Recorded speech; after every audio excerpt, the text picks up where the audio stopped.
Venezuela सिर्फ एक मुल्क नहीं है, ये एक ऐसी कहानी है जिसमें कुदरत ने सब कुछ दिया और वक्त ने सब कुछ छीन भी लिया।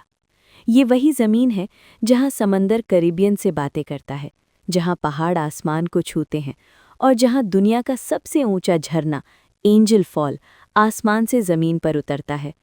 वेनेजुएला को समझने के लिए आपको नक्शा नहीं, सब्र चाहिए। ये मुल्क कभी लैटिन अमेरिका का सबसे अमीर सपना था, तेल की दौलत, खुली सड़कों और मुस्कुराते शहरों का देश। कैराकस की रातें रोशनी से भरी रहती थीं, लोग बेखौफ चलते थे और भविष्य उजला लगता था। लेकिन कहानी हमेशा एक सी नहीं रहती।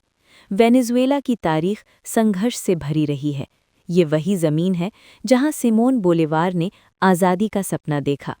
स्पेनिश हुकूमत के खिलाफ लैटिन अमेरिका की सबसे बड़ी लड़ाई यहीं से शुरू हुई।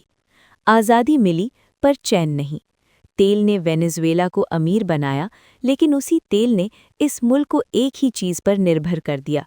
जब दाम ऊपर गए सब खुश थे, जब गिरे तो पूरा सिस्टम हिल गया। सियासत ने इस मुल्क को और ज़ख्मी किया। ह्यूगो चावेज़ आया तो उम्मीद जगी, गरीबों को आवाज़ मिली, अमीर डर गए। उसके बाद मदुरो का दौर आया और हालात और मुश्किल हो गए। महंगाई इतनी बढ़ी कि नोटों की कीमत कागज़ से भी कम हो गई। दुकानों में सामान नहीं, हॉस्पिटल्स में दवाइयाँ नहीं और लोगों के पास सब्र के सिवा कुछ नहीं बचा। फिर भी वेनेजुएला टूटा नहीं। इस मुल्क के लोग आज भी मुस्कुराते हैं, म्यूज़िक बजता है, नाच होता है और ज़िंदगी किसी तरह चलती रहती है। यहाँ की औरतें दुनिया की सबसे खूबसूरत मानी जाती हैं। मिस यूनिवर्स की सबसे ज़्यादा विनर्स यहीं से आईं। लेकिन खूबसूरती पेट नहीं भरती।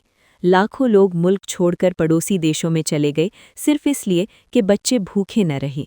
वेनेजुएला हमें सिखाता है कि कुदरत की दौलत अकेले काफ़ी नहीं होती, जब तक इंसाफ, सही हुकूमत और मजबूत सिस्टम साथ ना हो।